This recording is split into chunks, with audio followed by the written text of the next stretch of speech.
And welcome to other councillors who are not members of this committee. It's good to see you here. So I'll declare the meeting open, and we are, of course, on camera. So just a reminder that is the case. We have one apology from Councillor Dahlberg, who's unable to make today's meeting. Could I have a move that apology be sustained? Thank you, Councillor Barker. A seconder for that. Thank you, Madam Mayor.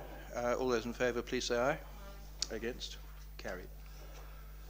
Confirmation of order of business. There's no change to the order of business, so we will follow the order as it appears in the published agenda. We've had no notification of public forum, so we will go straight to the confirmation of minutes of the 8th of September. I would ask if there are any matters of correction to those minutes. If not, I would ask that for a proposal that they be confirmed as a true record of the meeting. Thank you, Councillor Barker. Thank you, Madam Mayor. Any discussion on those? And those in favour, please say aye. Aye. Against? Carried. Thank you. We look now to the status report on page 16. And I would ask for, well, just looking at those, the two of them are due for a report to come to us on the 14th of November. The protected disclosure policy is on this agenda, so we will cover it then. Matters relating to the tendering process are ongoing, still awaiting the report. I don't know if anybody has an update for us as to when that report might be expected. Is there any indication? Looking at officers, anything there? Through the chair, there's still further requests. Oh, sorry.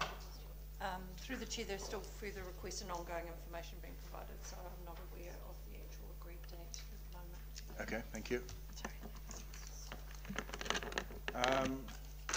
And the health and safety well-being, a report back including details of libraries, that's coming on the 14th of November, I understand, so there's no updates to status report due at this meeting or available at this meeting.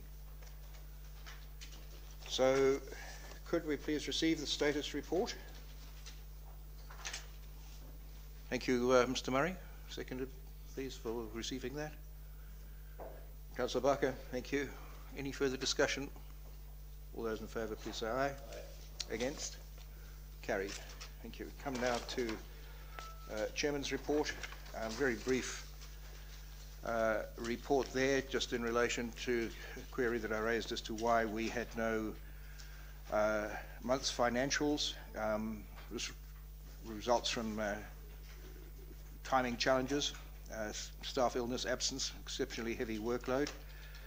I have spoken to the Group Manager Corporate Services and got assurances from her that she has reviewed the July 27 income and expenses and advised that all is in line with expectations. Is there anything you wanted to add to that, Ms. Harrison? Okay, thank you. Further, sorry, no? Did I hear somebody saying they wanted? Oh, okay. Oh, well, we can do that. There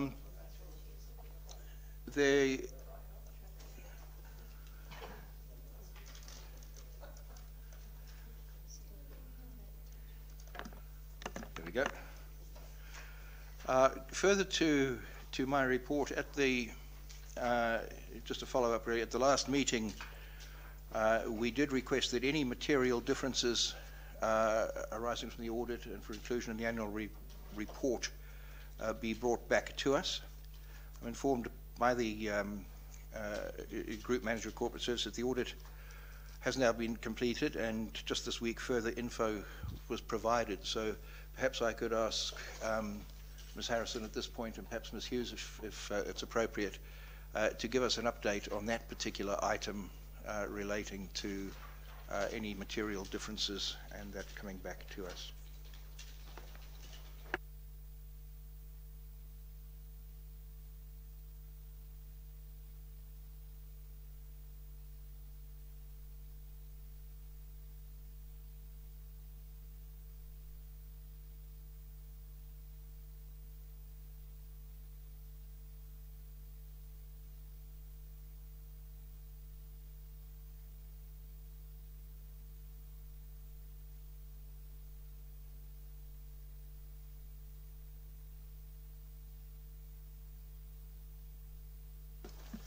So through the chair, so there was a request at the last committee meeting, subcommittee meeting, when we looked at the draft annual report, that we bring back if there are material changes found during the audit, and this was recognising the fact that the Audit, Risk and Finance Subcommittee would not have any other input into the annual report, because it would be going straight to the full council meeting on the 19th of October. There have been some changes that have come about during the audit, and I'll ask Ms. Hughes to speak to the material items here, which are noted on 1 to 4. Good afternoon, everybody. Mr. Chair. There's essentially two items which have caused changes in different areas of the financial statements. One is related to the consolidation and elimination of the Regional Sewerage Business Unit. The audit approach this year, it's fair to say, has been quite different than it has been in previous years, and that's one of the things they looked at quite closely. Because it's a consolidation and elimination, however, it's moving things, tends to be moving things around the balance sheet rather than substantively changing the balances, the equity, etc. The other change is related to the valuation of fixed assets. That was a fairly challenging area this year to get correct. Again, an area of some focus, and the model and our processes certainly do need some work. However, it is a revaluation. It's not substantive kind of. It's not substantively incorrect. Our asset balances are not substantively incorrect. It's how we go about the revaluation. So that's ended up with about a $2 million difference in the asset revaluation, which isn't particularly material on our asset base.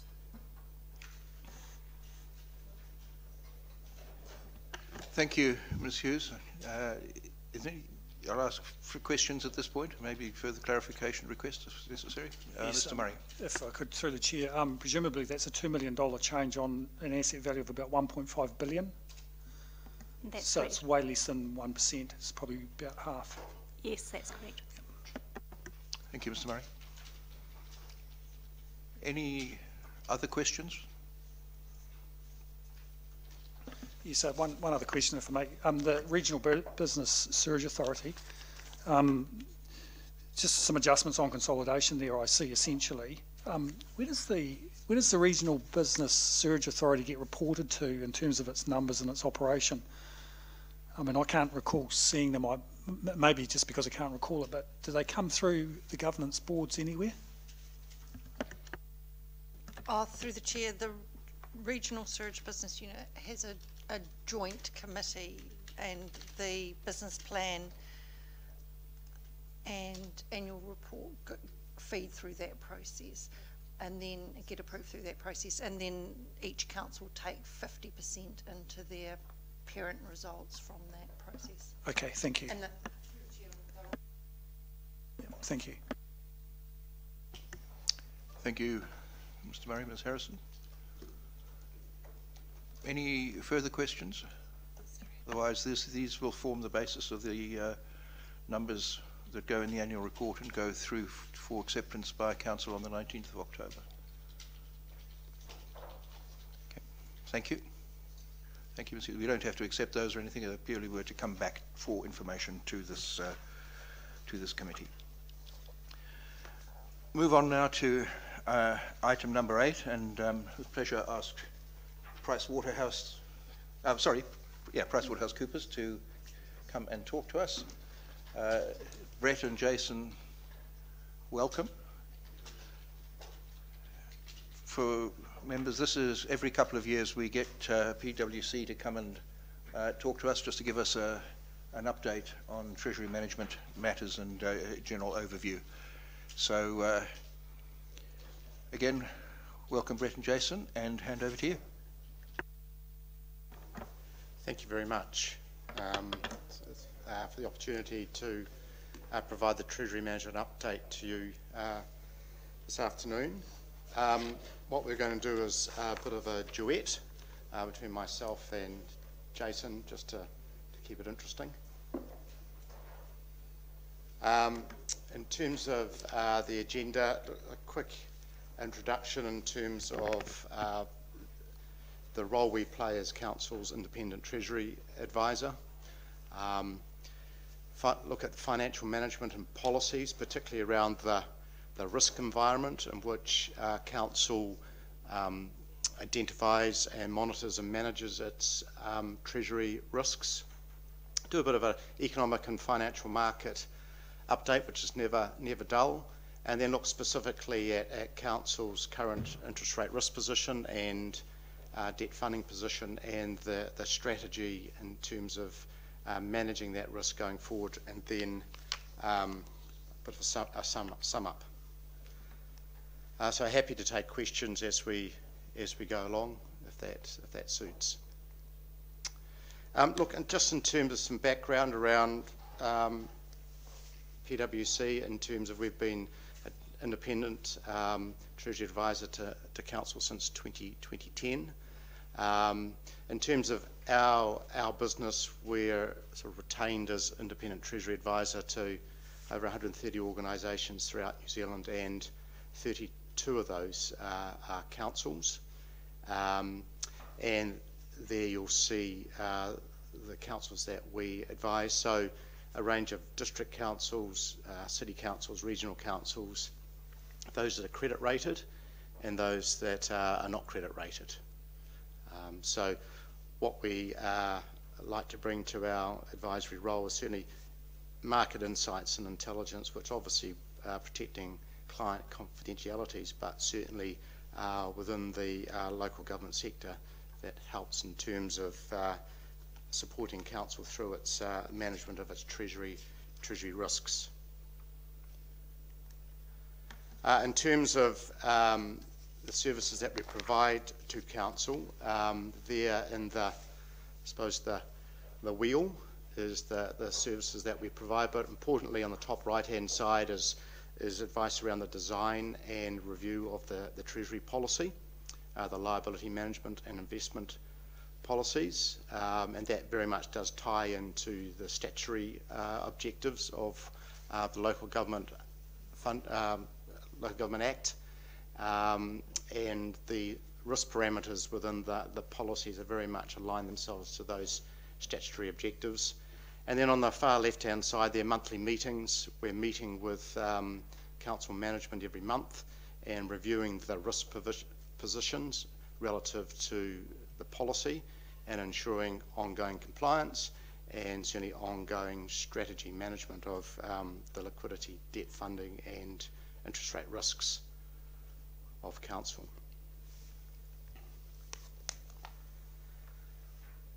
So I'll just move on and just sort of talk briefly around the financial management and policies of Council, and that provides a good backdrop to our discussion today. When we're looking at the Act is very clear in terms of prudent financial management of Council's liability and investment risks, and the paragraphs there are noted, taken straight out of the Act.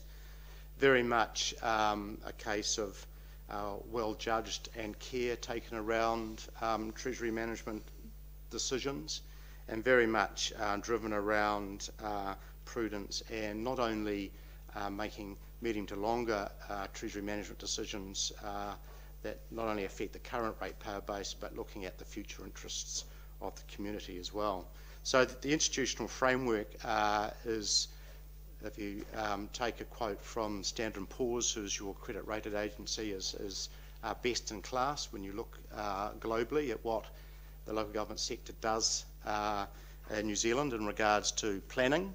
And the planning horizon is 30 years, obviously around the asset management plan, but also 10 years around the financial strategy and the long-term plan, and the consultation that the sector does with the local community. It's all top of class. Paragraph 100, balanced budget. So that really is driven towards council having certainty in terms of managing its liquidity requirements, the ongoing intergenerational debt funding of your infrastructure assets, and certainty around your medium to long-term borrowing costs. And with the sector, with council, as we know, interest costs, the access to funding is very much driven by not only domestic factors in New Zealand, but also what's happening globally. And we'll talk about that later on in terms of how that does flow through in terms of long-term interest rates here in New Zealand and ultimately for council. In terms of the policy, familiar to you will be the liability management and investment policies. And those policies are very clear in terms of identifying the risks that council has, how council monitors and manages those risks, and how they're reported through to ultimately to council. So very much focusing on cash management, the efficient use of cash, liquidity management, which is ensuring that council can manage reasonably foreseen and unforeseen cash requirements, and also that long-term debt funding need for the intergenerational funding of the intergenerational assets. Investments, not only treasury investments, but also other equity investments that the council has got around CCOs and CCTOs and the like. Interest rate risk management, which feeds through into our council's borrowing costs. Counterparty exposures, in terms of when we have a bank counterparty, we want to ensure that banks can meet their obligations over time. And operational risks, just making sure that the controls are there within the Treasury operation to ensure that more than one set of eyes is looking over a transaction, and all transactions that council transacts with the financial markets are all bona fide. So that's typically the key sections of the two policies coming through as the Treasury management policies. Is there any questions on the financial management framework and the policies? Councillor Mathers. Thank you, Mr. Chair. In recent days, we've been looking at our demographics and ageing population and all those factors that sort of tell us where we're going and what we're going to look like. Yes. And yesterday in a discussion, there was some red flags went up about this intergenerational debt that probably in about 2030, we're going to peak at a point where we won't have sufficient young people working to be able to carry the aged debt. Do you think what raised for me was we could come to a sudden halt with a whole lot of intergenerational debt and no one could pay it in broadest terms? If you had a look at this? I think that from a Treasury management perspective, there certainly is a cap within the sector in terms of council's ability to borrow, and that is at 2.5 times total revenue. So that's a recognised benchmark. But obviously, if councils have an objective or an ambition to maintain a credit rating outcome, i.e. for council AA, which is very strong, you wouldn't want to be pushing yourself up to that type of multiplier.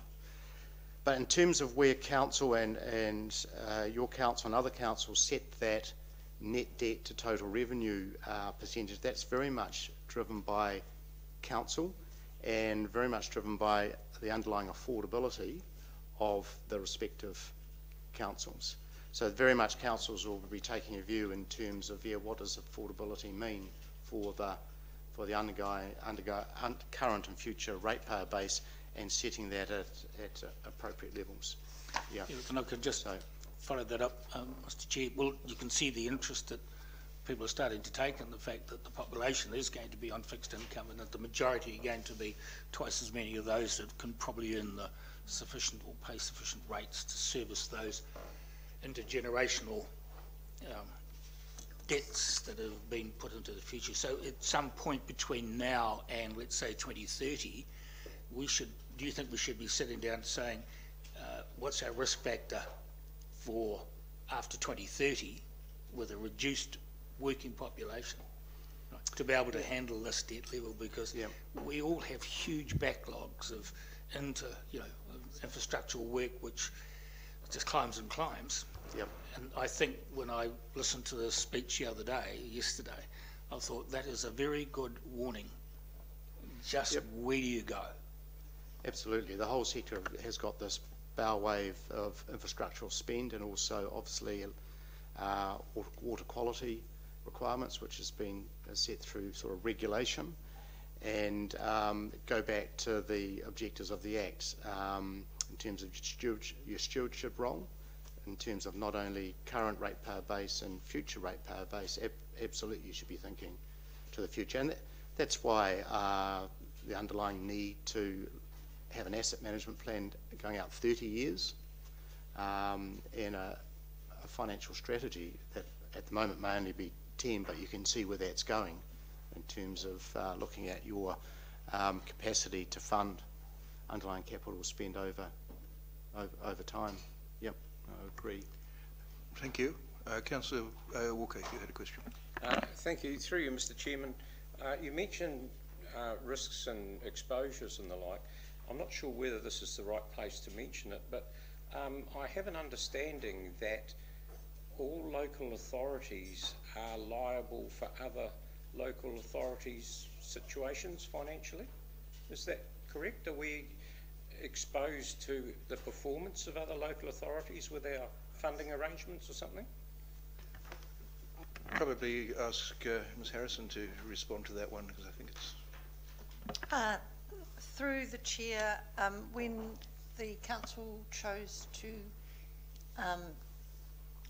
become a party of the local government funding agency, we are not a shareholder, but we are actually a guarantor, and so there are within that there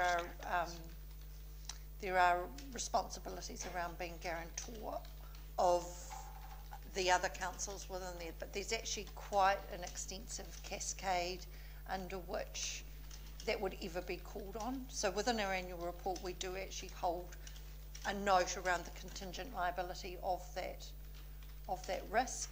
However, because of the way it works and the fact that each of the councils that participate have a debenture trust deed in place, which allows, and also they have the powers under the Rating Act to call on the ratepayers of that region to actually sort out their own financial problems. It's highly, highly unlikely that that guarantee would ever be called on. So it's highly, highly unlikely still to cover us? I mean, funny things happen in short periods at this level. And, you know, is it something that we should, I mean, do we feel comfortable with it, Mr. Chairman, that we're in this position of potential exposure, or, I mean, or is it normal? You know, as a new councillor, I just sort of wonder about these things. Yeah, I think one of the key things here is that this is a practice amongst a number of councils, and Ms Harrison might be able to tell us just which, how many councils are involved in this. that has been in place for some time and is sort of managed and monitored, but it has been the practice for how many years, Nikki? Through the chair, I'm trying to remember how long we've been part of the Local Government Funding Agency. We consulted on it as part of I was going to say 2012, somewhere around then we would have actually consulted on that fact of the guarantee, and it was something we considered quite carefully at the time. I don't know whether Brett could comment on the cascade, because he probably addresses it a bit more than I do, but it's quite an extensive cascade before there would be any recourse to our council for another council fail.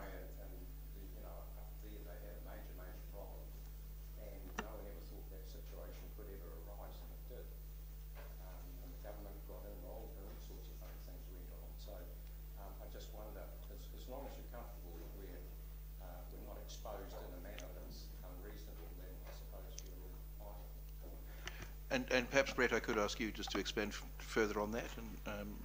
Yes, I think that yes, there is always a risk, but how big is that risk? And agree with everything that Nikki's said. The credit rating agency S&P has given the Local Government Funding Agency the same credit rating as the Sovereign, as New Zealand, so AA plus. So they have reviewed the risks around that and also the mechanisms that the LGFA has got in place to manage liquidity risk, and also looking at their underlying capital, not only called up capital but uncalled capital within the structure. So yes, seen as being very, very low probability, given the very strong credit rating of the LGFA. But also in terms of the dollar value of risk that council has got, it's proportion to the total rates revenue of the councils that are borrowing from the LGFA. So I know the numbers are available, but it's the sort of the actual risk amount is reasonably low. But I think Nikki will probably get that information from the LGFA in terms of what your sort of exposure is. Yeah. Was it when the LGFA was set up back in 2011, early 2012? It was a lot of work was done around ensuring that if there was any default risk, it was probably more timing rather than an actual default, because again, any council that is borrowing from the LGFA has got the ability, as Nikki say, to raise a special rate. And so the timing was seen to be about 18 months for that council to be able to levy the special rate and raise the principal and interest that's owing. So it was more a timing issue rather than a balance sheet impairment. Thank you, issue. But yep. Okay. So no more questions. We'll march on. Yep. So we'll just Jason will take us through the next session on the economic and financial market update. Thanks, Brett. So what we'll do here is we'll just give a bit of a backdrop on the economic and financial markets, primarily around the interest rates that council's borrowing at, short-term, long-term credit margins. So this will certainly cover off the LGFA, bit of background there, and then actually what does it all mean for council, its interest rate and funding risk positions that you'll no doubt be familiar with. So the first slide we have here is just really the background of our short-term interest rates. So what we have there is the OCR and the 3-year swap rate. So very much our short-term interest rates influenced by domestic setting. The Reserve Bank was out this morning reiterating that interest rates to remain low, certainly for the next 2.5 years, and really the drive there from the Reserve Bank is to get inflation back towards, or maintain it really between the 1% and 3% inflation band that it has set. Their forecasts for inflation is for it to trend lower over coming quarters and drop below 1% at the start of next year. And a lot of that's really happening through factors that really aren't domestically driven here. So high currency, generally through a weaker US dollar that's occurred, and low global commodity prices. So our imported inflation really pulling down the overall headline inflation. And why that's important is the tone and direction that the Reserve Bank convey will dictate how our short-term 90-day, 1, 2, 3-year interest rates move. That's important for us because, if there's an outlook that short-term interest rates are going to be rising, do we want to be protected against that? Equally, and you can sort of see the volatility there. Certainly, we've gone from a 9% interest rate setting to a 1 to 2% interest rate setting in a very short space of time, which that occurred. And then we've been in a low interest rate environment the last 10 years. So this is the volatility that we're trying to manage, of course, so that it's not unduly influencing the way that council strikes its rates. So from short-term interest rates, we then look at long-term interest rates. Why this is important, it's very much when you think of setting your financing costs through the long-term plan. Interest cost certainty, of course. So through design of the policies, council must maintain a certain amount of fixed rate debt. It has flexibility to move between a minimum and maximum percentage, and also a spreading of that.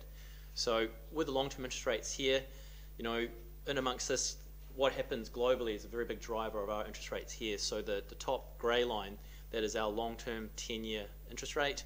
The line below that is US long-term government bond yields. And Trump does matter. US inflation does matter. US growth matters.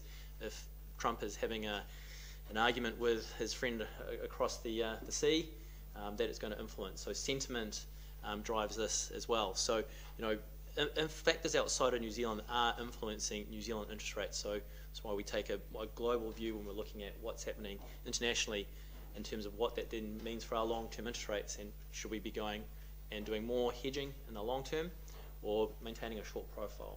Now, no one has the perfect crystal ball, but we do our best to assess the information.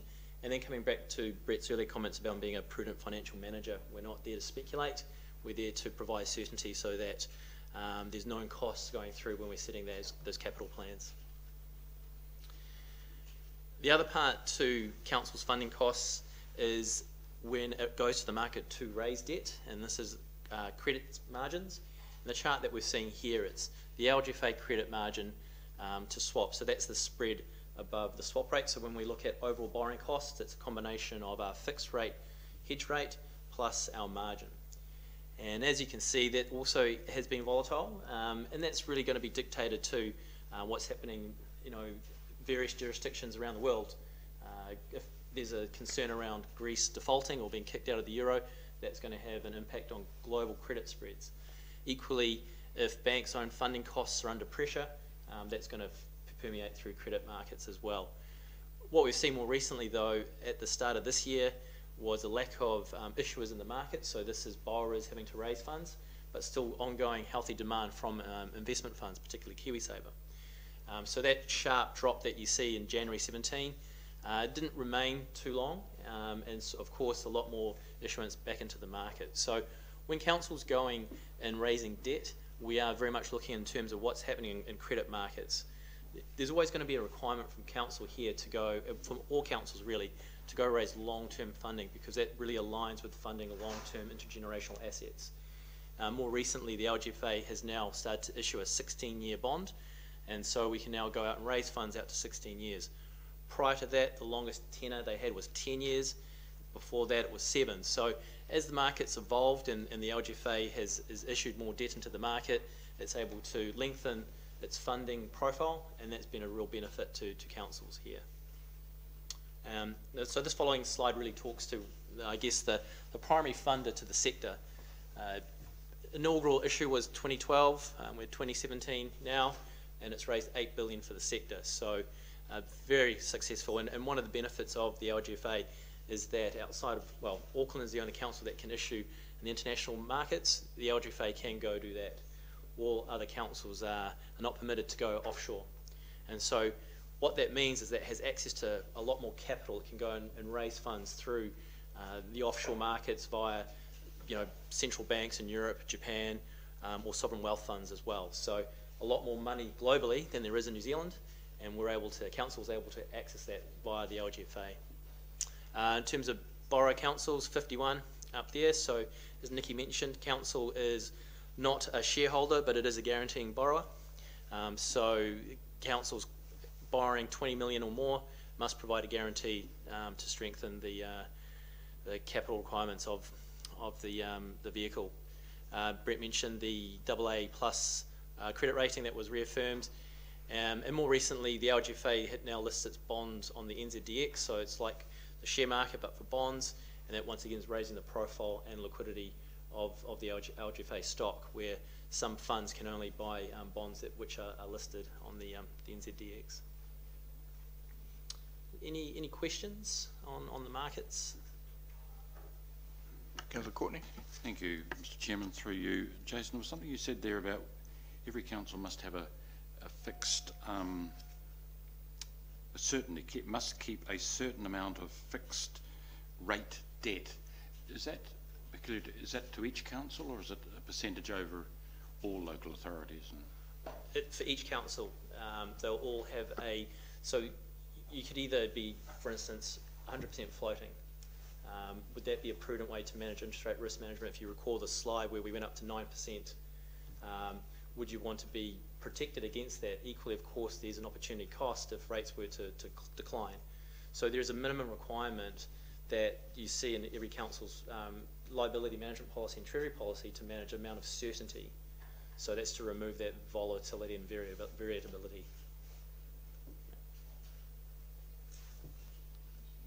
Any other questions for Jason on that? Thank you, Jason. Thank you. So the next section is the interest rate funding risk position and strategy. We really like to kick off here with what are we trying to manage here when we're catching up with Nikki and the team. It's really around that debt projection, and as you can see there's a lot of variability from year to year, and even when we look at where today's current external debt position is, what we've done with this picture here is we've gone back to the last 2 cycles of LTP projections, and you can very much see the sort of the daylight between the diamond there, which is current debt, and the expectations that were in 2012 and 2015. Now, it's obviously something that's well, the sector does have trouble delivering to its capital plan, and whether it's a capacity constraint, whether it's forecasting or whatnot, it can be one-off factors. Look, no one foresaw Kaikoura, of course. No one saw the big infrastructure spend that's going on elsewhere within the country going back in time. So it is a challenge for the sector. What we're trying to do here is, though, make sure that there is good two-way communication between what's happening in the finance team, what's happening with the asset managers, that we can get clear signals in terms of where is debt going, what's the phasing of it. It's all very well saying here's debt in 12 months' time, but do you know when that work's going to happen? Because the decisions we're making today are going to have an impact in future. So as an example, if we went back a couple of years and we were going to get to 140 million of debt, would we have raised it all and had it sitting on council's balance sheet? Would that be prudent? Or is there other mechanisms that we can do in terms of, well, we might be able to manage interest rate risk, but we don't need to raise the funding today? So these are all very important questions when it comes to setting strategy around prudence, protecting capital costs, but also ability and capacity to deliver. As I said, it's issues that impacts the whole sector that we're all trying to grapple with.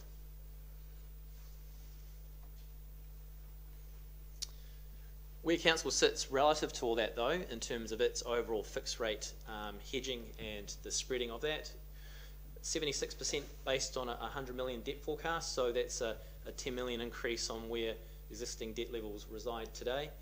And of that, roughly 80 million is fixed. And what you can see by that sort of stepped profile there is that it's smooth spreading between 1 to 3, 24% of all fixing is going to reprice within 3 years, 16% of it within 3 to 5, and then 61% 5 year plus. So what we're trying to do here when we're managing our interest rate profile is not to have significant blocks all in one period in terms of it's all repricing at once. We're trying to keep a smooth and stepped profile, because no one has perfect foresight on where interest rates are going to move. I mean, if you could foresee the global financial crisis, you'd probably take a different perspective on where you'd be today. Likewise, nobody knows what's going to happen in the future, but what we can do with some certainty is say, well, look, we know that we're in a low period, Do we want to be taking more of a long-term view of fixing, which we have been doing and Council has been doing, so that when we come to set the LTP, we do know with some certainty what those interest costs are going to be over that period of time. On the funding profile, as mentioned before, we're sort of motivated to lengthen the term of debt that we're raising to sort of match off against the assets that we're funding. Once again, we're trying to avoid significant blocks all occurring at once, so a spread and smooth profile where we can.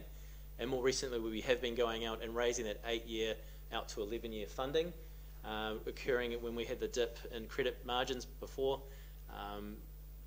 to keep that profile elongated. What you can see there in terms of those higher sort of Manhattans, which are dominated in yellow, that's sort of supported by our bank facilities. So there is a mix of long-term funding and also short-term bank funding, and the bank funding provides liquidity and also provides us with our short-term borrowing requirements when we need it. Long-term funding, of course, to fund the long-term assets.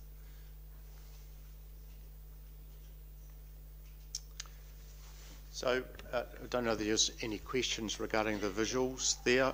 Are Council reasonably familiar with those interest rate and funding charts? Any questions on those before Brett goes into the summary? Thank you. Okay, and just summing up, now look, I think the important piece around Treasury management is the long-term intergenerational planning framework of Council and the sector. So very different to a typical corporate, and that is set around that long-term planning program that Council has got, and also the consultation with the ratepayer base through the LTP. Look, a conservative risk manager. So as Jason was saying, a minimum fixed rate percentage. At the moment, Council's sitting at 76% of its forecast debt of 100 million being protected, and the term you can see has been spread over a period of up to 10 years. In terms of the stakeholders, absolutely, you've got your statutory objectives, you've got your ratepayer, you've got your debt lenders, of which they are the banks and also the local government funding agencies. So adherence to policy and discipline around that, and meeting of your financial ratios, particularly your borrowing limits, is important, not only at a point in time but also over the financial strategy. So very much it's having certainty but also flexibility, because as we know, market conditions can change and underlying business activity of Council can change, and the example there was debt forecasts. And so typically within effective Treasury management, we're making smaller rather than bigger decisions over time, and we're again spreading and smoothing those decisions as well, and wanting to have some certainty around those long-term borrowing costs. So the flexibility there is again to adjust to issues and challenges that they have in place, and that's why Council will manage their liquidity and debt funding risk separately to your long-term interest rate risk. In terms of Council's approach to policy and implementation of that policy, it's very consistent with the sector and what we would consider to be sort of best Treasury management practice. So we wanted to leave the conversation there, but happy to take any questions that are remaining. Any questions for Brett and Jason on that? Mr. Murray, you say you... Perhaps it's a question to the wrong people, but I'll ask it anyway. Yes. I suppose debt levels are always of great interest to people in the community and around the table. And you've very eloquently pointed out that we've only got 90 million, only, he says, only 90 million on the balance sheet currently, and that's way behind where we would forecast, both in those plans, and that's well noted. Given we've got 1.3 1.6 billion of assets to look after on the books, revalued. So that's pretty current in terms of its valuation. And given when we look at the financial ratios, we are very much well within our financial ratios almost, well, not almost, every month we're well within it, which says we've got quite a bit of capacity sitting in there for more debt. But I suppose it's a twofold question. One is at what point do you think we should review our financial ratios to have a think about what they could or should be? And at what point do we actually say, well, actually, an appropriate level of debt for a council of this size is X, as opposed to 90 million? Is it 40 million, or is it 250 million? Because I think we think of debt in terms of being our main limiter on our capital development. I mean, we tend to manage our capital development plan to what we think we can handle in debt. So what would be an appropriate debt level for us to think about? Now, I know that's not interest rate management strategy. It's more around what do you think is appropriate for the council in terms of how much debt do you think it could take on if it really wanted to, putting the ratios aside just for a minute. Now, that might be a wee bit of an unfair question in this forum, but I thought I'd pop it in there. Thanks, Mr. Murray. Do you want to have a go at it, Brett? There's no one answer to that question. It is very much council specific, but it is the question that all councils are asking themselves, and to get to that answer they are looking very closely at their local economy and the speed in which that economy is growing, not only in terms of ratepayer growth, but also local GDP growth as well. And then wrapped around that is, again, that affordability for that particular ratepayer base, of which, it's going to be very particular to the demographics of a particular ratepayer base. And then alongside that is that we know that there is a debt cap for the sector, and that was that 2.5 times total revenue measure I mentioned, because that is very much ingrained within the lending policy of the local government funding agency. There are high growth councils that have got their debt levels above 200% of total revenue. If you think about the likes of a Tauranga City Council and probably an Auckland City Council, and their high growth, investing heavily in infrastructure, and it's based on really need because investing in that infrastructure is in some ways is build and they all come type of mentality. So if you don't have the infrastructure there, you won't get the growth. So it's a little bit circular there. And then you also sort of come back to your credit rating. A maintenance of a AA stable credit rating will mean that it will create some fiscal barriers for you in terms of how much debt you can raise. But if you are happy to sacrifice that credit rating, and through that you increase your borrowing costs, so like a Tauranga, for instance, their credit rating is single A+. So there are going to be things that are going to push and pull you, and I think all councils through this upcoming LTP have really got a very large shopping list, and really it's a case of prioritising what are going to be the key capital spending priorities based on the overall objectives of what a council is trying to achieve from an economic, community and social perspective. So just to follow on as a comment from that, thank you for that. I suppose if we took a couple of things strike out, there's no doubt that this region has changed since 2012 through to 2017 in terms of its size, in terms of its GDP, in terms of its go forward, and the pressures that come with that. And that was probably the last time we reviewed the ratios and the policies, and indeed our membership of the Funding Association. So that's just a couple of interesting pointers to come out from this. But you threw in there a very quick ratio of 2.5 times revenue, and interestingly, our total revenue is 115 million, sorry, forget the thousand, 115 million, and our debt levels are currently 0.9, 0.8, and you said 2.5 times. So if you applied that, you'd have to be careful that we don't start thinking 300 million as a cap on our debt levels, up from 90, which would give us 210 million. Wow. Anyway, just a thought. Oh, absolutely. Because we do have large infrastructure pressure problems occurring, and again, I suppose the point of my comment is that we tend to look at our current policy and go, jeepers, we've got a debt cap in there of, I think it's about 150 million, 140 million. But actually, if we step back and have a reassessment of it, it might be more, which might allow us to do some stuff we need to get on and do in the city. Just the point I'm trying to make. Thank you, Mr. Yeah, Murray. I'd say that there's certainly no councillor that I know of that is at 2.5 times. That was the fiscal cap in terms of the lending policy of the LGFA. Yeah. Thank you.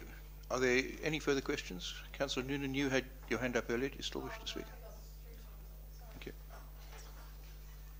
Councillor Barker, thank you. Thank you, Mr. Chairman. On the intergenerational planning process that we go through, do you think that we need to be more refined and analyse it further in terms of ensuring that we are tying the future debt to the future people who are going to get the benefit from it, rather, in other words, having a more detailed debt analysis out into the future? The aim of that is to, I believe, in my belief anyway, is that we're putting the debt out in the future so the people that actually benefit from that spending are the ones that actually pay for it, rather than it all coming through here.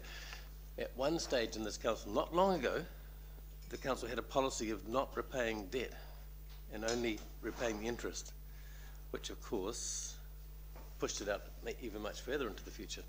So do you believe that we should have an overall debt cap and that covers everything, or do you think it would be better to be tying it more to the who gets the benefit bit of it? Yeah, it's an interesting question, isn't it, in terms of why have debt, and it's generally is there for the intergenerational benefits of that. So it's spreading the cost of those intergenerational assets over more than just the current ratepayer base. So typically that's why you would see debt within a council's balance sheet, rather than funding sort of day-to-day operational expenditure. It's very much there to fund the intergenerational assets. Yeah. Thanks, Brendan. Jason, it was really interesting when you come in to present to us, because you're looking at some quite big concepts and then actually relating them to Nelson City Council. I just want to take you back to, say, the big concept across New Zealand. Are you looking at, we talk about intergenerational debt, but are you looking forward also in the capacity to pay for future generations? So just putting through the demographic changes that we're facing as a country with an ageing population, and potentially parts of New Zealand having significant proportions of their population on what is most likely to be a rising fixed income with less capacity to pay for that debt. Are you doing any sort of big picture thinking around that? We aren't within our team, but I know that it's something that the sector is grappling with, and certainly in our experience we're having sort of individual conversations of that same nature with other councils, but I'm not too sure where local government New Zealand is sitting with that conversation at this present time. I think I could say local government New Zealand is sitting looking at it going, the system may not be sustainable in the long term. We might have to think about a different funding mechanism for major infrastructure projects. Be a fair call. Yeah, I think that's exactly right. Land-based tax.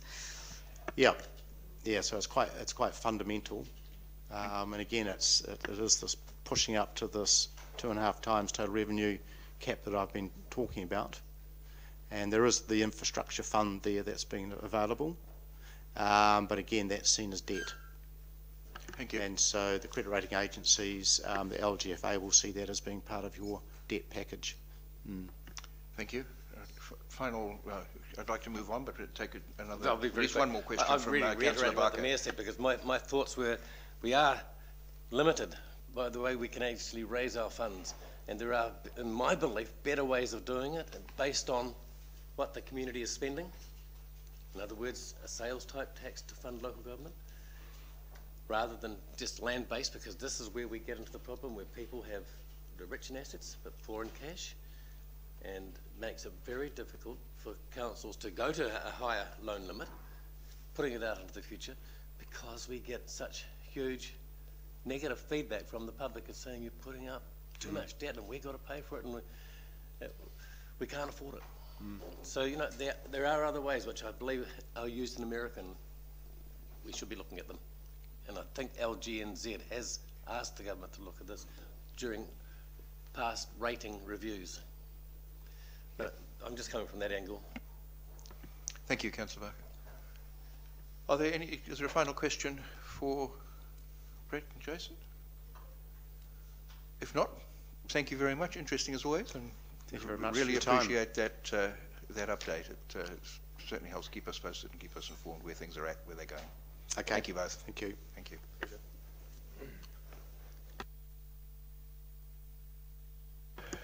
Move now to item 9, the protected disclosure policy for elected members.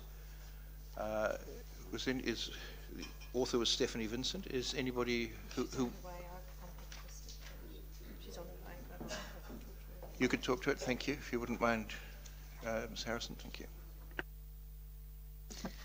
Through the Chair, at the Audit, Risk and Finance Committee at the end of June, because this committee has oversight of risk, we brought a protected disclosure policy to this subcommittee to approve, and it was treated as an organisational policy applying particularly to employees, and at the time that was left to lie on the table. The recommendation has come back to this committee that basically the best practice would be to develop a separate protected disclosure policy for elected members to bring back to this subcommittee and then submit it to council for approval. So I think happy to take any questions, or Stephanie. Stephanie, do you want to join the table, and then we can, any questions might be directed at you, might be easier. Nikki's introduced it for you, so. Don't normally do big introductions.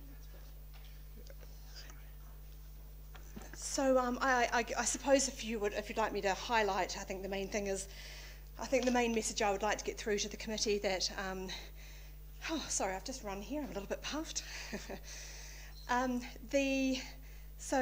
My recommendation is that that a separate policy be developed to cover elected members. It would be entirely possible for the existing policy to be adapted to work for elected members as well, but I think my view is that for reasons of simplicity and clarity, it would be better to have a separate policy. I would want elected members to note that even though the existing policy isn't particularly well tailored for councillors at the moment, they still have the full protection that the Act provides. So the fact that the policy either is not well tailored or a separate one doesn't exist does not prevent members from accessing the provisions of the Act. Thank you. Thank you, Stephanie. So any questions? Just a question, a clarification. Councillor Murray, Through the chair, the actual policy that's in the documents, protected disclosure policy, it says effective June 2017. Was it actually approved? Has that actually happened in terms of a process? It's been approved by the senior leadership team, and it is an organisational policy. It was being presented to Audit, Risk and Finance merely to note that it had been reviewed and updated and approved by the senior leadership team. That was at the point that the question was raised by this committee about whether it applied to elected members, which we went away and found out that it does. Thanks. So I would assume, based on that, that while that policy for staff doesn't need to come here as it's an SLT within the SLT bailiwick, that anyone, if there was one to be developed for elected members, that would come through this group for agreement and approval. Thank you. Any other questions? Councillor McGurk, you had a question? Yeah, thanks, Mr. Chair. I was just wondering, the conflict of the advice that we got from LGNZ compared with the Office of the Ombudsman doesn't seem to be reconciled in the report. No, when we received the conflicting advice, I think without going further, we would prefer the advice of the Office of the Ombudsman, because they're the primary agency charged with overseeing the conduct of administrative agencies. But that did send me back to the Act itself to review myself, and actually it's quite clear from the Act that it does cover governing boards. Yeah. All right, thank you. Thank you. Mayor Rees? Same issue really. I just wonder whether we want to close the loop with LGNZ to say, look, we've sought some further advice, and presumably we've made them aware of that, have we? I don't know that we have, in fact, but certainly we'll do so. I think that would be useful, because I was quite surprised when we had the previous report that had been the position, because it didn't accord with what the Act, my interpretation of the Act. Yeah, I agree. I think that would be a sensible thing to do. Okay. So any further questions on that? If not, I'd see if somebody's prepared to move both recommendations, that we receive the report and that this committee requests the development of a separate disclosure policy for elected members. Would somebody? Thank you, Councillor Barker. Do I have a seconder for that? Mayor Rees, thank you. Any further discussion? If not, can I ask all those in favour, please say aye. Aye. Against? Carried. Thank you, Stephanie. We move now to the results of the 2017 resident survey, and I think that's Nikki MacDonald joining us. So this was left to lie on the table from the last meeting, owing to time pressures at that meeting. Is there anything that you wish to add to this report, Ms MacDonald? Through the Chair, only really to say that this was all prepared by Briley Wayman, who was our analyst at the time. She's left, so I've brought the report up, but if there are any technical questions, I might need to get further advice on some of those. Thank you. Thank you. The intention behind this is to receive the report and note that the results will be communicated to the public. So I ask if there's any questions or any comments in that regard. Mr. Murray. Thank you. Thank you for the report, Ms MacDonald.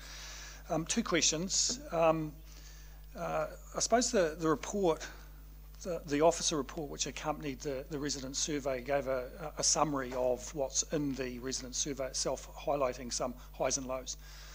I suppose the question, or the logical question, is where we've got some areas of concern, what are we doing about them, or is that subject to a separate report at a later time that says, for instance, at 5.7, the main reason, 45% of residents feel informed or well informed, but there's a problem in communication. So is there something that sort of comes out that says, okay, there's an issue that we've identified from the resident survey, this is what we're doing about it, or trying to improve that? So that's the first question. The second question is, I sort of, when I sat back and looked at this, I sort of get why we do it, so that we can become informed about our community and how they're feeling about what we're doing. And I suppose having no change in real terms between the surveys is sort of unsurprising in a way.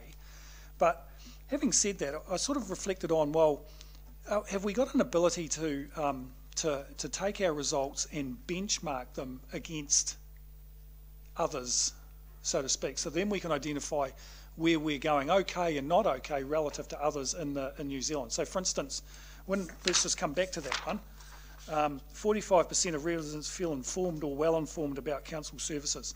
Well, if all the other councils had 30% of their residents felt informed or uninformed, I might have a different look at that, as opposed to if it said elsewhere it's 70% of councils feel informed. You see what I mean?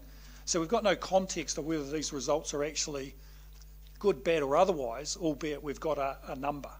So is there any opportunity or method of benchmarking these so that we can actually see, yes, we're going well or not well in these areas despite a good or bad result?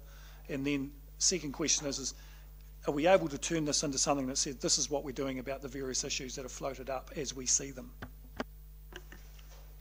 Thank you, through the chair. Yes, so starting with your second question first, perhaps. I guess the issue is that we put these questions together to help our own internal process, and there are benchmarking exercises that happen around local government through other processes, but obviously they're not focused in the same areas as we are for this purpose, which is doing our annual reporting. So, for example, in parks and reserves area, there is a benchmarking process that we buy into that goes into even greater detail than this, looking at how we're performing against other councils. The Department of Internal Affairs has put in place some levels of service that are common to all councils so that they can look across councils. Local government's done a bit of work which hasn't come out yet, but was looking at benchmarking councils on different measures, including communications. So there are a number of different benchmarking processes. They don't all come together in our resident survey because that is crafted particularly to inform our annual reporting and what we put into our long-term plan. And so that leads back to your first question, which is one of the ways that we address what comes out of these surveys is through the long-term plan, through the asset management plans, which many of these results relate to. So, for example, in transport, where there's been some comments, you know, that we've moved backwards in some areas, that's something that they're looking at as they put the plan together and deciding whether we need to invest extra in some areas or whether there are other reasons for that decline. And then when we get to annual report time, Audit encourages us to tell that story to the community, why we got this result, why there's another reason for it, or what we're doing to address it. So there is that process. It comes back to committees and council then through each activity rather than an update on the resident survey itself. Thank you. And so I get that from an asset management perspective where I can see that aligns somewhere pretty quickly. But when I'm looking at, say, communications, for instance, presumably with a result like that, you would look at the communication strategy and go, oh, well, actually, that hasn't actually worked all that well, whatever it has been. We need to make some significant changes to make our communication better. What are they and how does that work? And presumably that goes somewhere to something, and I'm not too sure where. Is that, where? Through the chair, for those areas that don't get picked up through, for example, asset management planning where there's an existing structure, then it goes to the business unit manager's responsibility to look at those results, see where they think there are real concerns, and then have that discussion, usually through senior leadership team, about what needs to be done to address it. Thank you. Councillor Walker. Followed by Councillor Rutledge. Just coming back to 5.3.2 on page 34, and it talks about the lowest levels of satisfaction were with flood protection. Do we have a policy of when something goes out to the public that it is looked at by another pair of eyes beyond that department? Because we faced an awful lot of angst at the public meetings relating to that particular subject, which could have been almost entirely overcome had there been an explanatory note that went out. So is there a policy in place that another pair of eyes looks at this sort of, perhaps Mr. Shattuck's department or something like that, that sometimes a department is too close to a subject and doesn't look at it from an overall perspective. And I think a good example of where it did work well was over the North Road landfill and the like, that we had the opportunity to have some input into the first letter that went out, and the response that we got was particularly good. We had no angst, we explained it in simple terms, and I believe that had happened with the flood protection one, it might have had a lot better outcome. Through the chair, so there isn't a set policy that says this is that you must do this, but the normal practice is that if you're having an interaction with the public, for example, my team would always involve the communications team to assist, and they have the skills to look at what you've written and think about how it will be received and help you improve it. And I think that is a pretty widespread practice. I'm just looking at Mr. Shattuck. Okay, thank you. Councillor Rutledge. Thank you. Should we be concerned that the age and gender splits didn't quite come out, or particularly the gender, even close to where we might hope in terms of the sample collection? Yes, through the chair, it is quite challenging to get that split. And in the past, we've really struggled to do it on an age basis, where using social media as a supplement has helped that. But it is something that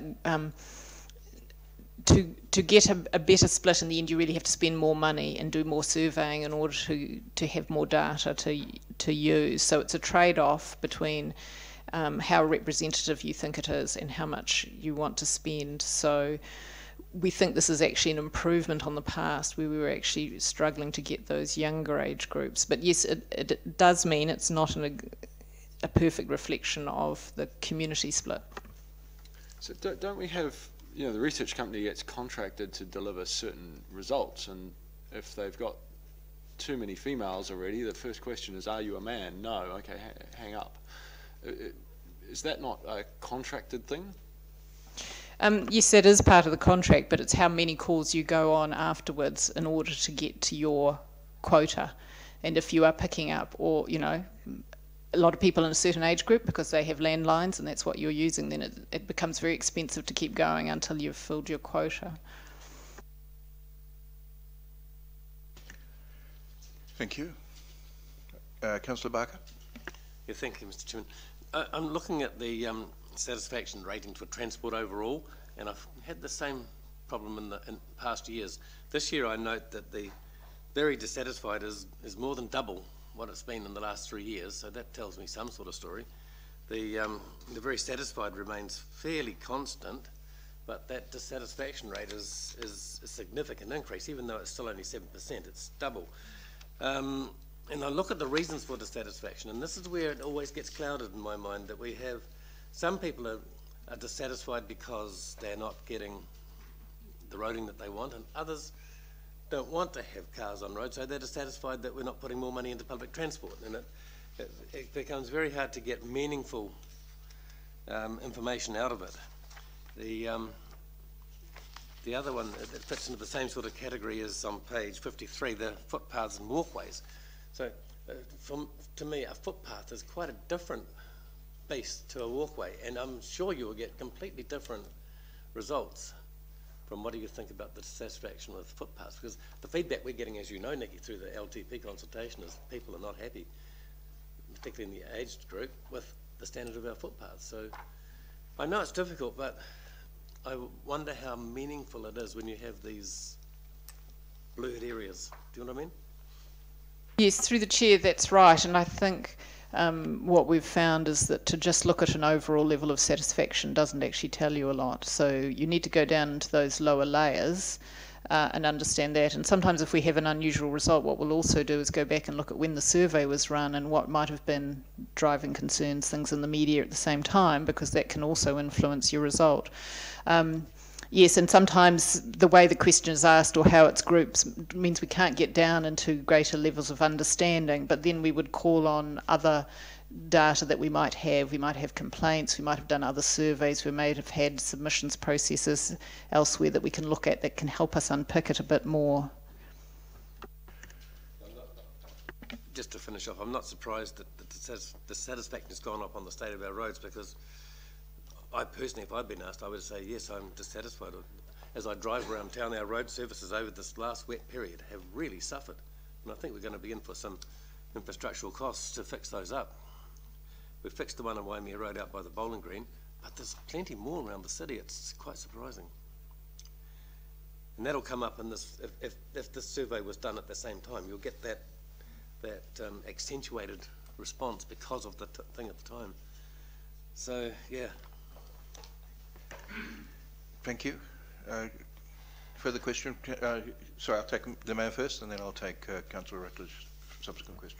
Thank you, Mr. Chair. Nikki, I just want to follow on from Mr. Murray's questions around what happens next. So, you talked about the fact that the feedback is used in the asset management plans and activity management plans, but then there will be other areas where the whole of organisation needs to consider what changes will be made or could be made. Where is that going to be reported? So as a result of this, so I presume the senior leadership team will have had a look at this and drawn some conclusions, or perhaps decided there are some areas to focus on. Where is that going to be reported through?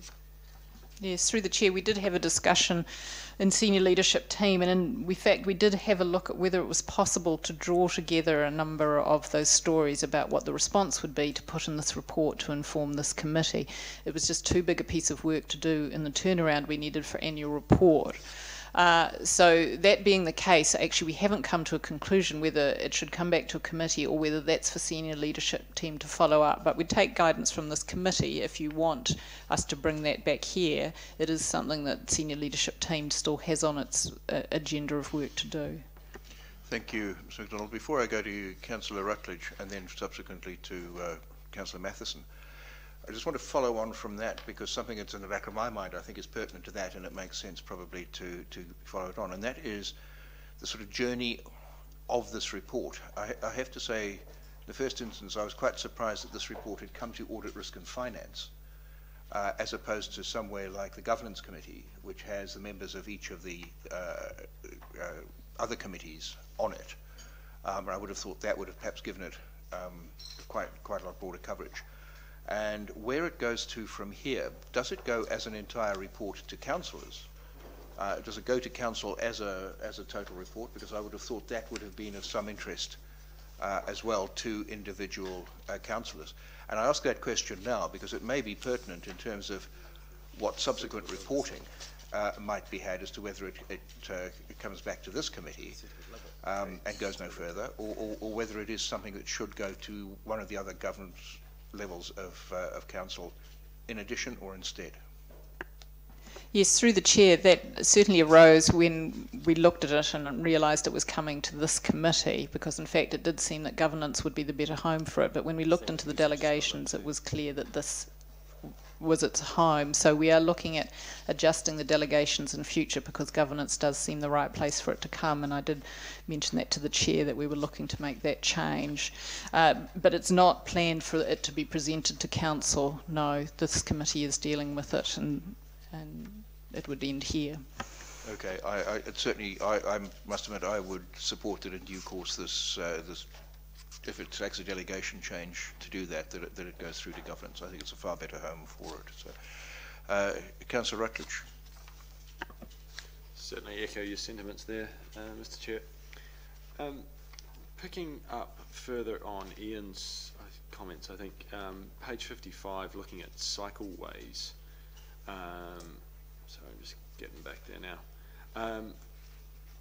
It strikes me that we've been spending more and more on cycleways, and the residents' dissatisfaction with these cycleways is increasing. Any thoughts on why that might be? And is that indicating that we've got our whole investment program wrong, or that it's significantly more people actually engaging with cycleways, and therefore our standards or expectations moving?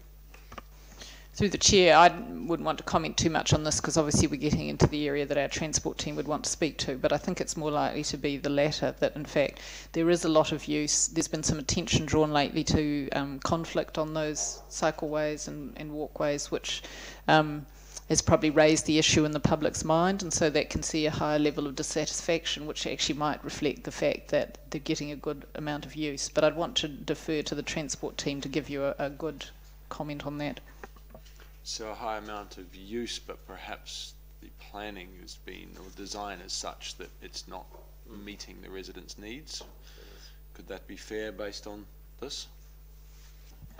That's one possible outcome. Some of the things we've discussed over the past days, just in focusing on the ageing aspect of use of those paths, is sometimes there are perceptions in people's minds that may not match up to reality, but may make them fearful or nervous about using them. So there's an awful lot of things that can go into sort of a complex issue about that level of satisfaction. Thank you. Councillor Matheson. Yes, thank you, Mr. Chairman, for allowing me to speak. Can I just make a very quick comment with regard to Councillor Barker's remarks about the roading network? If you have a look in the Transport Asset Management Plan, you'll see a fairly good explanation as to why this is happening since the introduction of 50 tonners and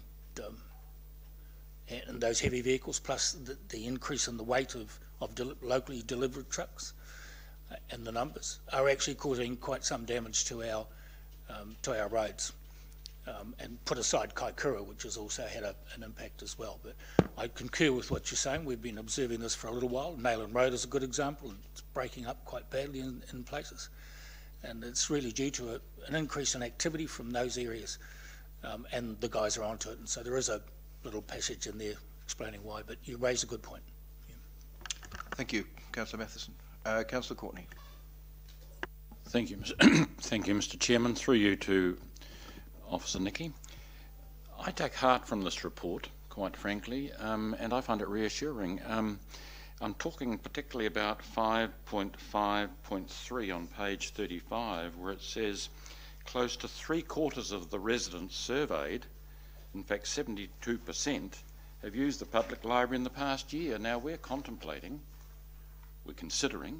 spending large amounts of money, ratepayers' money, updating, or yes, I suppose you could say updating our library, our Elmerton Library, and I think it's encouraging for me that if we're going to spend this money, that people are in fact supporting that asset, that facility, and so I take heart from it, and I don't think it's a negative survey at all. In most respects, it's really quite positive, so I'm very pleased about it. I just thought I'd like to say that, Mr. Chair.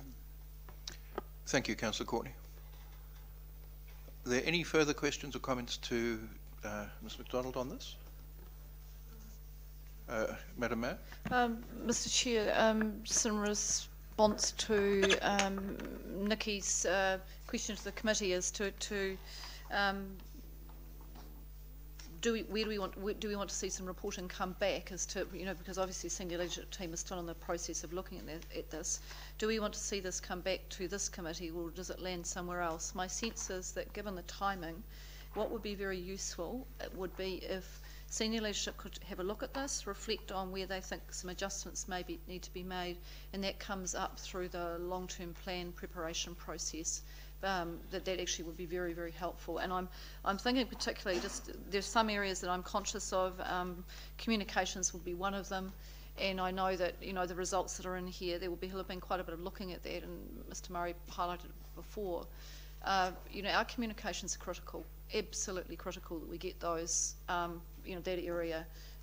That area is thriving, and I think we do need to have a discussion about, in fact, where that part of council's business actually sits and what level of focus and priority it gets. And it's been a discussion that's gone around for quite some time, certainly in terms of not just the resource that we have in that area, but actually the profile that it has in the organisation. And in my view, for any corporation, whether it is public or private, if you don't put a sufficiently enough focus on your public communications in our place, it's the business we're in, then you'll suffer. Doesn't matter how good your operations are underneath.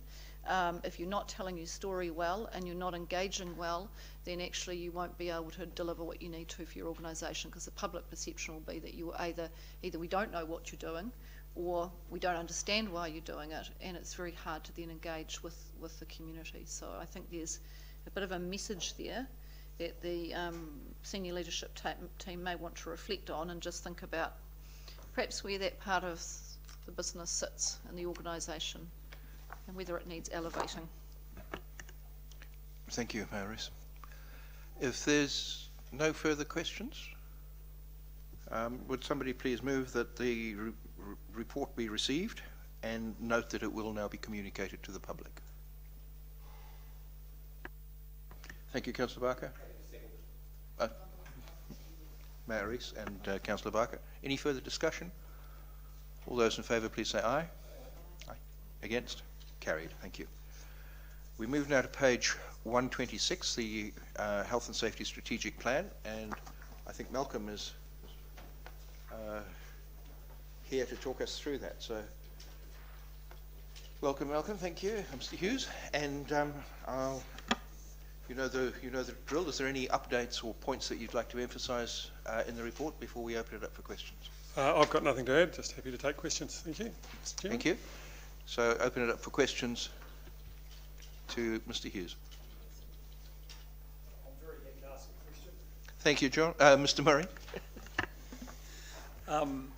Thank you for this report and the strategic plan. I only had one word, which was really impressive. I'm very impressed with the document itself. But again, a wee bit similar to the same question I asked Ms McDonald around comparability with other councils. And depending on how you answer this will depend on what I next say, but have we sort of compared our health and safety policy with what other council unitary authorities are operating around the country, just to see if we're ahead, behind, in the ballpark, that sort of sentiment? Through the Chairman, yeah, I can answer that. I looked at a number of different, not just the strategic plan, but the suite of documents, policies, governance charters and things, and what different councils had. And I found huge variation, and in the end came up with what I felt was the best fit, sort of a balance between some of the very basic ones and some of the overwhelmingly comprehensive ones, perhaps what we had in the past that were not that functional because they were too long and wordy. And came up with something that I felt was effective, reflected what we were trying to achieve and we could achieve. Not a whole lot of aspirational goals that might fit better with a different industry. Yeah, hopefully that's... Yep, no, that's excellent. Thank you very much. So you're basically saying it in the context of the local government environment per se, we've got the best of a whole lot as well as their own context overlaid in it. I'd like to think it was the best of a whole lot. You know, there is a lot of variation out there in what they have and what different councils have. I couldn't find any consistent themes with the documents I was able to look at, or any that were, where there was a lot of alignment. I'm sure there is, where a number of councils would copy each other's stuff. You know, and I looked particularly at our closest neighbours at Tasman, and took a different approach. Yeah. What do you mean a different approach? Particularly in regard to the governance charter. When I did the governance charter, I cut it down quite a lot, but theirs was actually a one-page sort of chart that outlined a whole lot of different steps, and I used some of the concepts from it, but felt that it was too much information on one page for that to be an effective governance charter document. And similar things were reflected in these ones. Awesome. Thank you very much. Thank you, Mr. Hughes. Any, Councillor Courtney? Thank you, Mr. Chairman. Through to Officer Malcolm. So every local authority's health and safety strategic plan is different. They're quite separate. You don't see an opportunity for uniformity here between councils throughout New Zealand and led by local government New Zealand. There is definitely some opportunities, and there's more and more tools becoming available through local government New Zealand. However, each council or unitary authority is quite different, and the size and the scope of what they're managing, of how they do things. You know, there was some really interesting stuff with some stuff from down in Clutha, and it's sort of not surprising that they might have had some problems down there. looking at some of their documents. But and like I said, and then you look at Auckland, and they've got very comprehensive stuff and a whole team that works on them and pulls bits out of them. Thank you. From my perspective, Mr. Hughes just endorsed what Mr. Murray said. I think it is a very good piece of work, and I think it sort of covered off all the things that, from my perspective, I had two questions that arose from it. Page 135 of the full agenda, which is actually page 5 of 14, I think, of the plan itself. Item 1.4 reads, staff feel comfortable approaching senior leadership to voice their opinion about health, safety and well-being. Given the very existent liability of councillors in this, should staff feel comfortable approaching senior leadership and councillors? I guess senior leadership has that role. There is definitely, by the way the organisation set up, my understanding is there's a deliberate buffer between councillors, so that I guess to keep the political side of things away from the operational side, and that interface is through the senior leadership team. And my understanding is that's how it's designed. So in saying that, it's one of the things that I would like to encourage around the due diligence side of it for councillors, is that they can talk directly to staff in that case to get information around due diligence, but rather than directly being involved with, I guess, influencing things, that I think that needs to be kept separate. But they are two separate matters.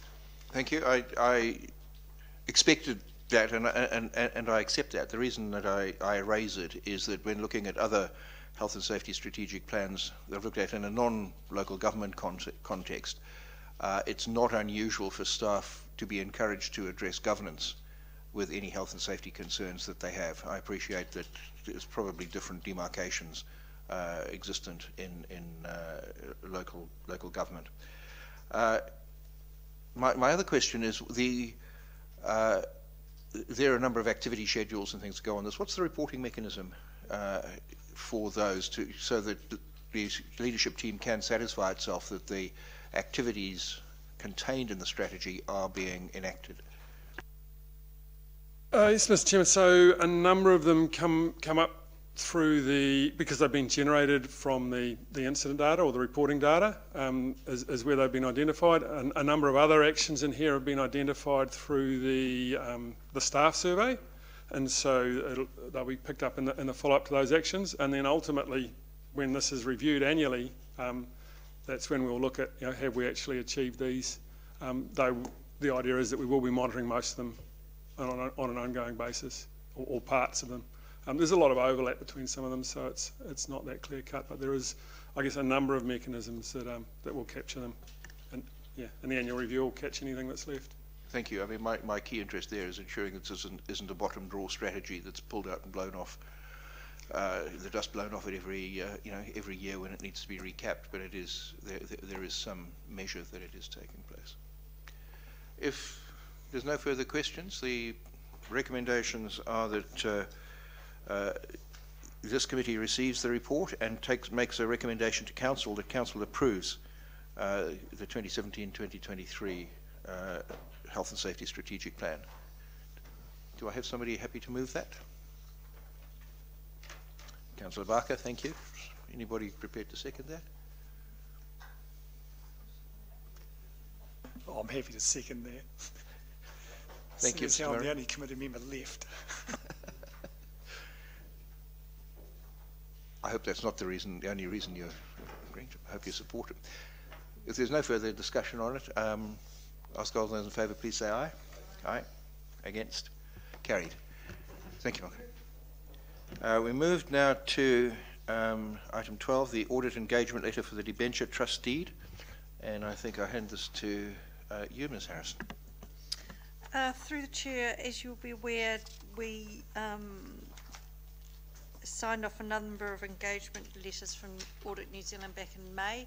There was a residual one that Audit New Zealand was still working on around the debenture trust deed, and that relates, probably the timing relates to the fact that there was some some negotiation that needed to happen between what the trustees' role was, what the issuing and paying agents who maintain, or should I call them the registrar's role was, and so Audit New Zealand have finalised that engagement letter and it's now ready for signing, so happy to take any questions.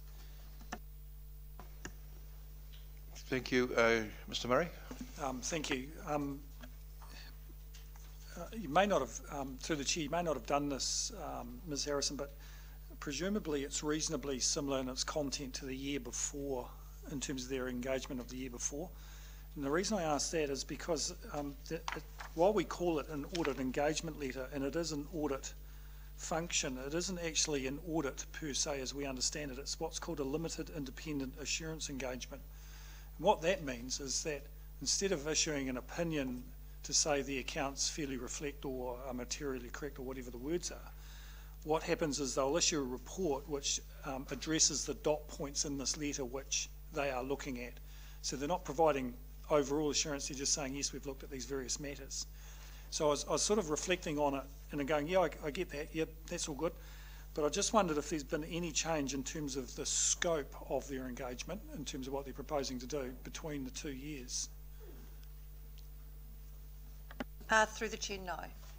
It's not really. It's really probably around some of the clarifying what their role is in terms of auditing the.